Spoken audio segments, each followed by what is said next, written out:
Section 1. You will hear a woman making a hotel reservation over the phone. Good afternoon, Grandview Hotel. Yes, hello. I'm planning to spend a few days in your city next week, and I'd like to, make a reservation. Of course. When did you want to stay here? Next week, Wednesday night and Thursday night. So that's February 13th and 14th. Yes, that's right. And how many guests will there be? Just me. So, do you have a room available? Yes, we do. I'll just need to take some of your information. May I have your name, please? Oh, right, yes. It's Roxanne Wilson. Wilson. Thank you, Miss Wilson. And may I have your credit card number? It's 233-618-9872. 9872. Got it. All right, Miss Wilson. I have your reservation confirmed. Can I help you with anything else? Well, yes.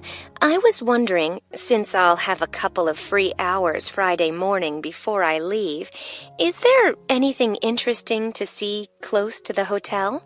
Do you like museums? The art museum's very close by.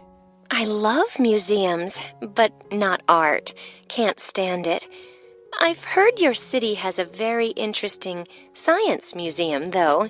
Yes, but unfortunately it's closed in the winter. Are you interested in shopping? Sure, I love shopping. Are there any good stores nearby? Yes, we have a large shopping mall just 2 bus stops away. You take the bus to Monument Square, and it's just half a block from there. Just look for the post office, and you'll see the mall entrance next to it. Fabulous. What about lunch? I hear your city has good restaurants. Yes, there's a nice restaurant very near. It's just across the street from the park. Sounds good. I can have lunch, then walk in the park afterwards. I have one more question. What's the best way to get to the hotel from the airport? Subway is the fastest, of course. There are buses, but they're quite slow. I'll be arriving quite late, after 10 p.m. I thought I might have to take a taxi. The subway runs until midnight. Oh, good. Then I'll do that. Will there be someone at the hotel front desk that late? Oh, yes. The front desk stays open until 2. Section 2. You will hear a tour leader giving information about a bus tour.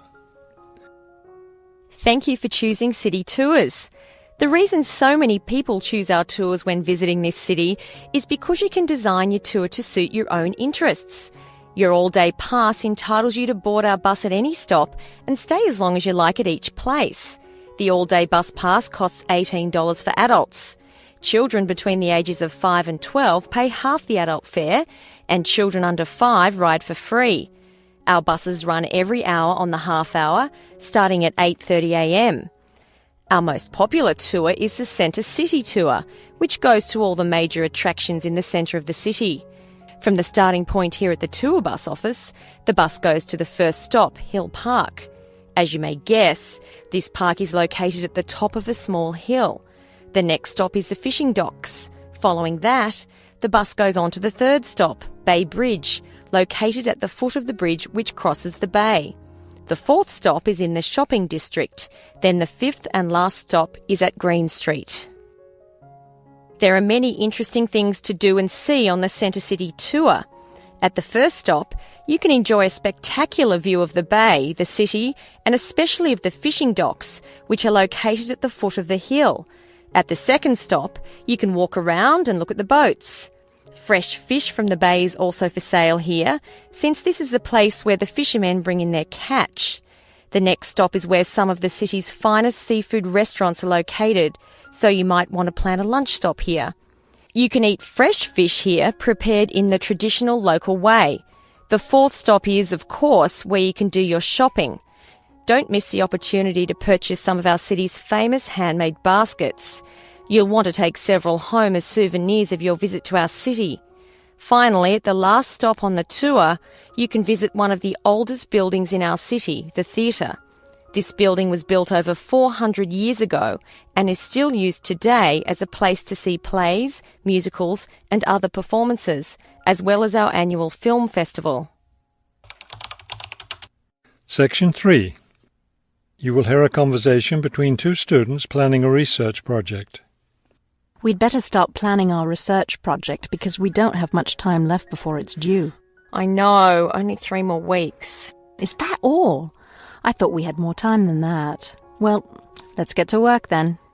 Okay, so we agreed we're going to interview shoppers about their spending habits. Did we decide to conduct our interviews at the department store?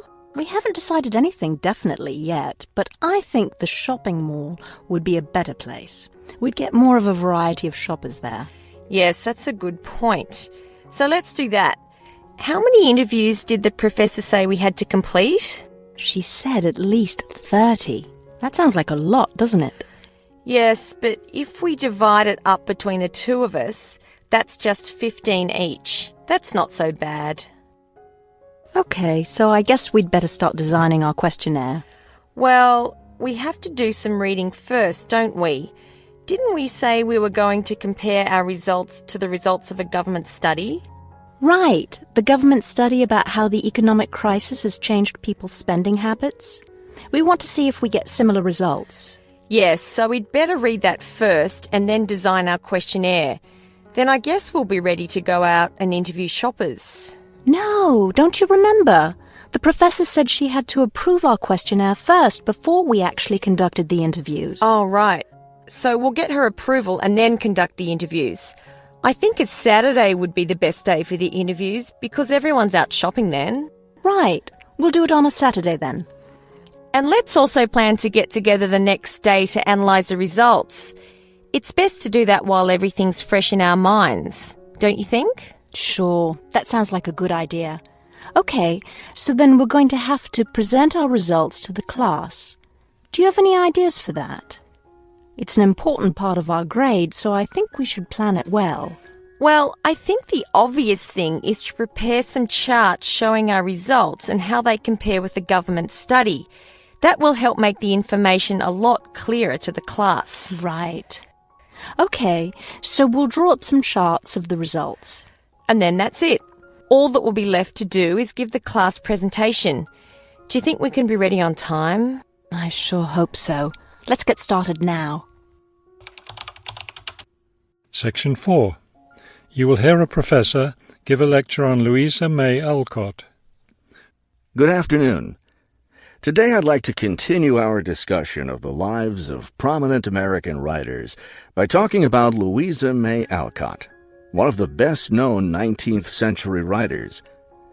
Alcott is known for her moralistic girls' novels, but she was a much more serious individual than those novels might lead one to believe. She was born in 1832, the daughter of Bronson Alcott, who was one of the founders of the Transcendentalist movement. Bronson Alcott was a philosopher, but not a provider, and the family lived close to poverty. From an early age, Louisa was determined to find a way to improve her family's economic situation. As a teenager, she worked to support her family by taking on a variety of low-paying jobs, including teacher, seamstress, and household servant. Alcott also started writing when she was young. She wrote her first novel when she was just 17 years old, although it wasn't published until many years after her death. It was called The Inheritance. In 1861, the Civil War broke out. Alcott worked as a volunteer, sewing uniforms and bandages for soldiers. The following year, she enlisted as an Army nurse. She spent the war years in Washington, nursing wounded soldiers at a military hospital.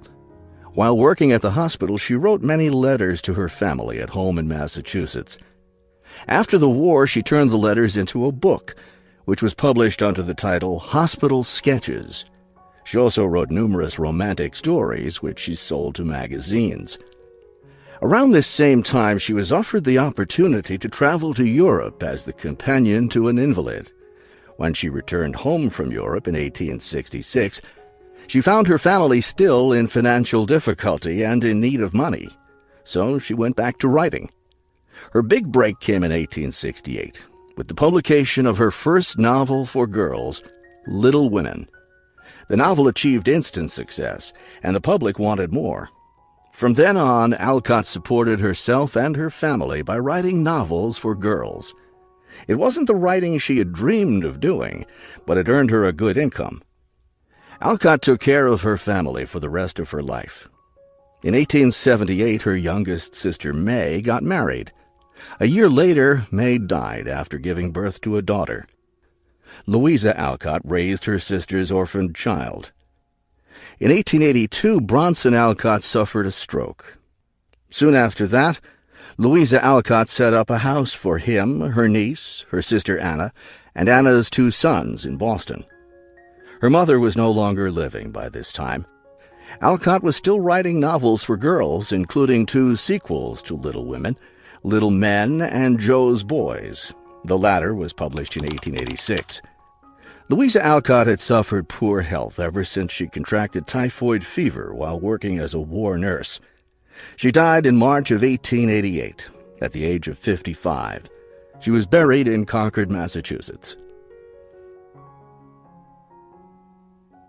That is the end of section 4. You now have half a minute to check your answers.